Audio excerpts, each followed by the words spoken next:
আমি press statement দিয়েছি যে এটাকে আমি এই অগ্নিকাণ্ডকে আমরা নিন্দা জানাই। এই মানুষগুলো যে অভ্যস্ত হয়ে গেল এটা আমরা কখনো চাই না এবং ওনাদেরকে আমরা সাহায্য করব।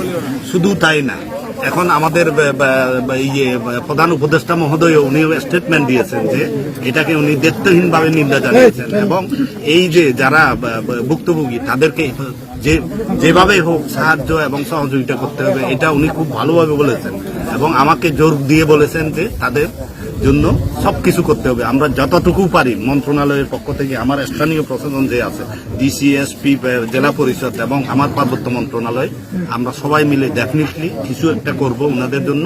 এবং আপনারা যেটা বলেছিলেন এই জায়গার অধিকার নিয়ে আইনের একটা নির্দিষ্ট একটা গতিপথ আছে, আইনের ভিতর থেকে আমরা সবকিছু করে দেওয়ার চেষ্টা করব এবং এই জিনিসগুলি আজকে ডিসি এবং এসপি মহোদয়েরা খুব ভালোভাবে শুনেছেন।